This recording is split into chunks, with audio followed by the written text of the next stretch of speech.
Alright, the last part of this video is the discussion of this range rule of thumb.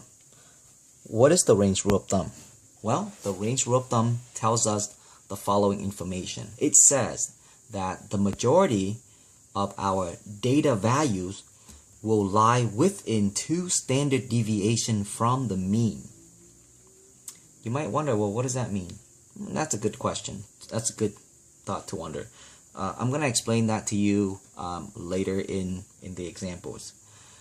So, if we do know the average of the data and the standard deviation of the data, then we can estimate the minimum and the maximum usual value. And the usual value is basically the acceptable value. Okay? So, the way how we do that is we add and we subtract twice the standard deviation to and from the average. Okay, here's what I mean. Remember that the average is represented by the symbol X bar. That's the average. So the minimum usual value will be X bar minus twice the standard deviation. So twice the standard deviation. Okay, and the maximum acceptable value is calculated by taking the average plus twice the standard deviation. Okay, so graphically, here's what we're looking at. You got your set of data, which could vary greatly. Okay. Your average, it's kind of like the measure of the center, so your average will lie right here. Okay. Each standard deviation will be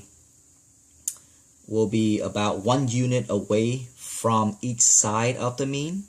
So if you move 1 standard deviation away from the average, we say that this is within 1 standard deviation. Okay. If you move 2 standard deviation away from the average, then we say that this is within 2 standard deviation.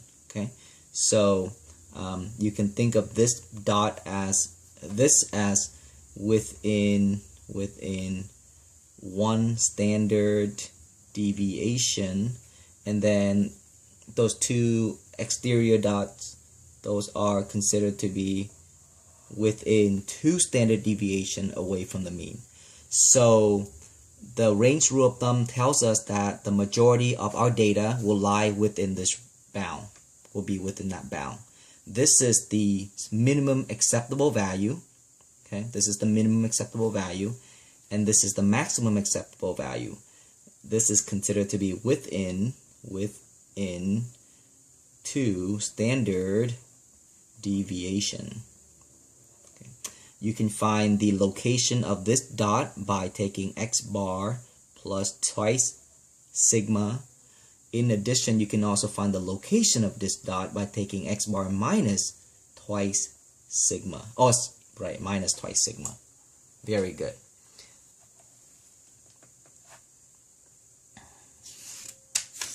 Okay, let's take a look at an example, and I'll show you how to discuss and use the usual value. Say that the average height of all professional basketball players is 81 inches. So the average height of professional basketball players is 81 inches. Notice that I used that symbol X bar to represent the average.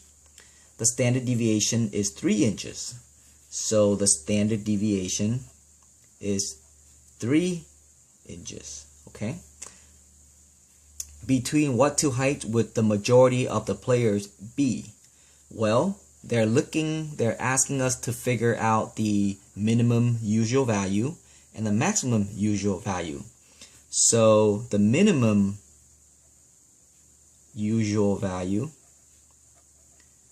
would be taking the average, okay, minus twice the standard deviation, which it's going to be 81 minus 6, and that is 75 inches.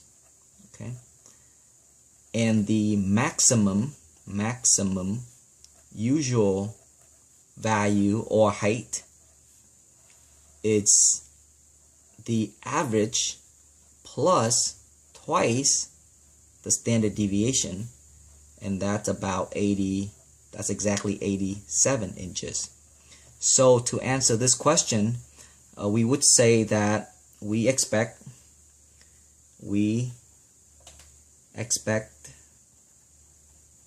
the majority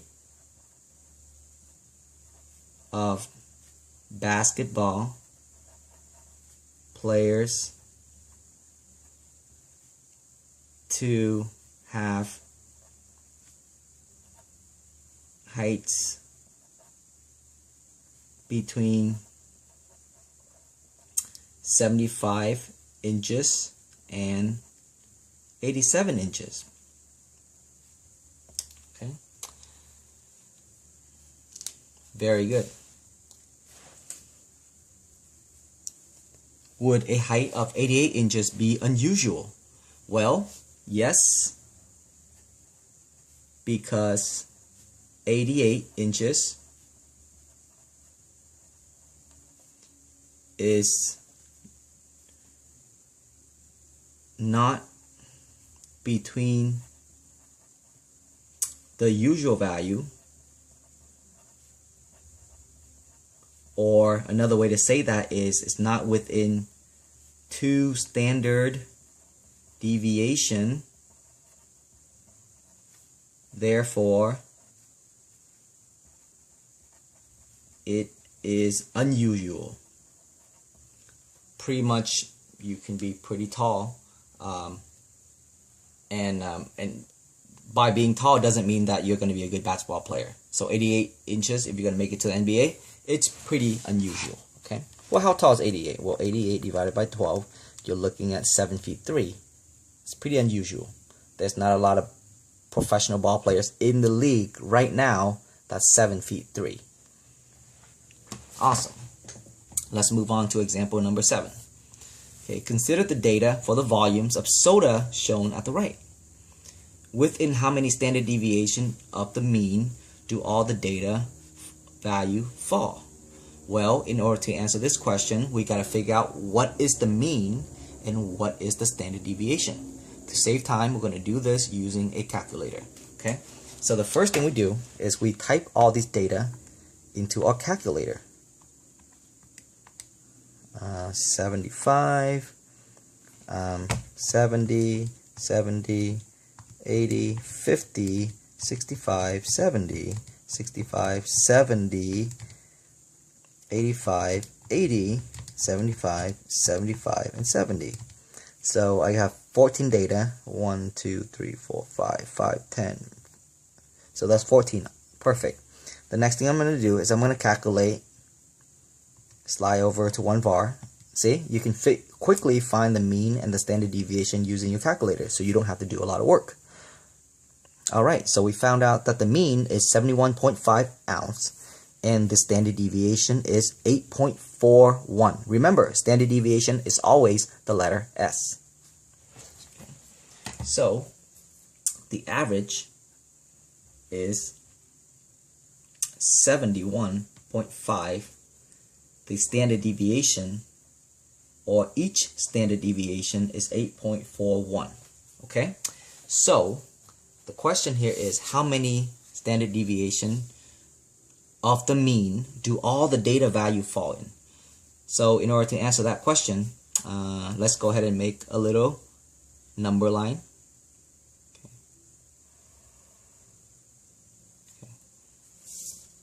Okay. And let's make it a little bit longer. Okay. A little bit longer over here. Label the middle of the number line as your average, because that's the measure of the center. Okay. Remember, 1 standard deviation away from each side of the mean, it's considered within 1 standard deviation. So here is within 1 standard deviation. Within 1 standard deviation would be from here to here. Okay, it's within 1 standard deviation. And so what you do to find these numbers would be you take 71.5 plus 1 times 8.41. And so if you add those together, 71.5 plus 8.41, you get 79.91. So 79.91, and then you do the same thing. You add and subtract 8.41 to both sides. Okay, 71.5 minus 8.41, 63.09. 63.09. This is within 1 standard deviation. What does that mean? That means that I'm adding 8.41 to 71.5, and then I'm subtracting that to 71.5. I'm just doing that once. Okay, within 2 standard deviation means I'm going to do it twice. So I did it once, I'm going to do it again. Okay, if I do it again, then I'm taking 79.91 plus 8.41, 88.32. 88.32. Okay, and I'm going to subtract 8.41 to the left, or from 63.09, and that gives me 54.68. So this point over here, 54.68. So this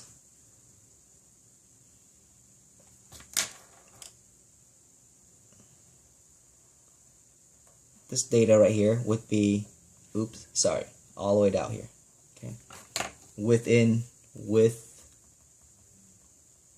2 standard deviation.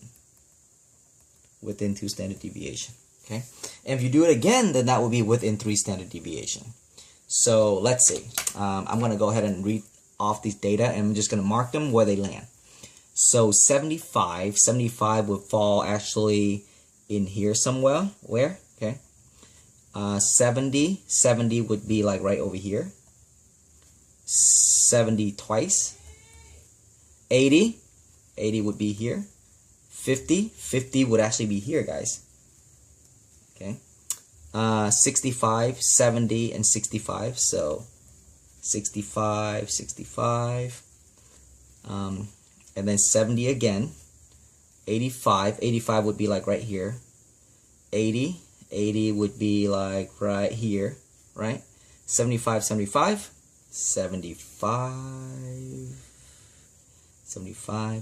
again. And then 70. Where's 70? 70 would be like right here. Okay. Now,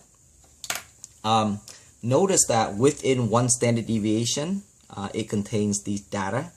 Within 2 standard deviation, it contains this entire data. So as you can see, most of your data, or the majority of your data, will be contained within 2 standard deviation.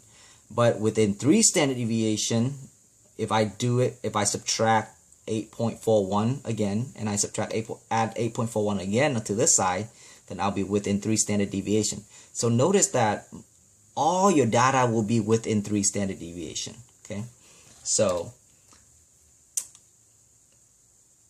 all our data will be within 3 standard deviation. Are there any outliers? Yes, there is. This is the only outlier because, I'm sorry, this data right here is the outlier because this data it's actually very far from every data in the list. So this data is considered the outlier. So yes. Okay. 50 ounce is an outlier. Alright guys, I will see you guys in class.